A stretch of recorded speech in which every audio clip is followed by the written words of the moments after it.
All right, let's get this out of the way early. This is the Nothing Phone 3. And yeah, it's not exactly what you'd call pretty at first glance. Now look, people will tell you design is subjective, and sure, you can find a beauty in almost anything if you stare long enough. But there's also something comforting about order, symmetry, things being where your brain expects them to be. And when they're not, it feels off. But here's the thing.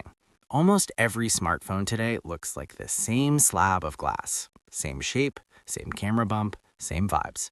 So when a phone shows up that doesn't follow that formula, your brain immediately goes, wait, what? And that's exactly what Nothing keeps doing. We've seen this pattern before.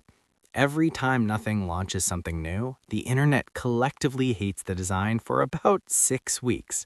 And then suddenly we stop talking about it. We adjust, the shock wears off, and eventually the phone just becomes normal. So instead of spending the entire video debating whether this phone is ugly or interesting, let's skip ahead and talk about what actually matters. Because this is a big moment for Nothing. This is their first phone they're confidently calling a true flagship. And at $799, that's not a small claim.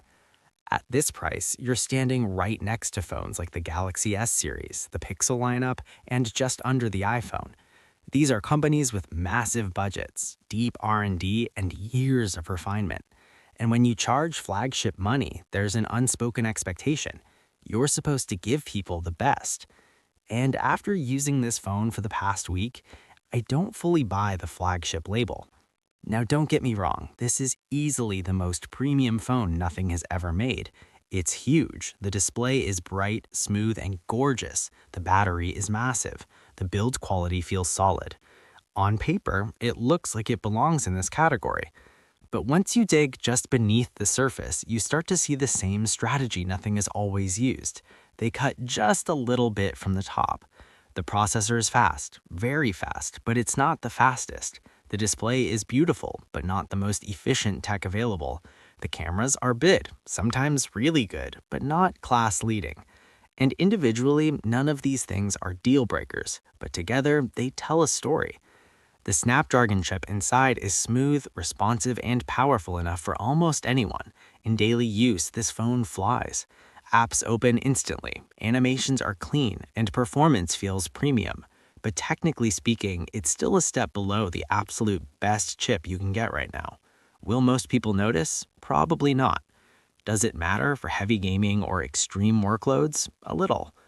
The display, though, this thing is excellent. Big, sharp, evenly balanced bezels, high refresh rate, and insanely bright outdoors. It's one of the nicest screens Nothing has ever shipped, and I loved using it.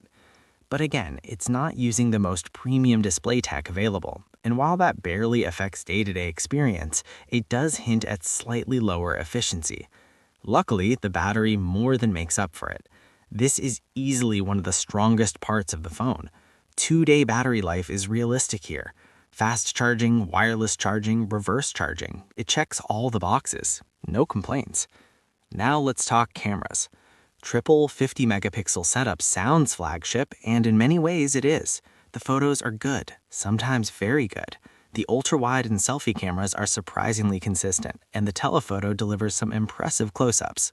But compared side by side with the best from Samsung, Apple, or Google, this camera system is still half a step behind. You'll only really notice if you zoom in or shoot challenging scenes. But again, that's the difference between great and best.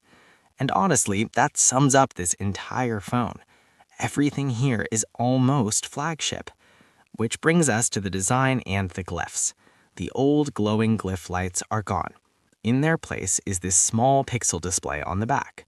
And on paper, it sounds useful. Notifications without turning your phone over, custom icons, important alerts at a glance. And that part actually works. But then there's the rest.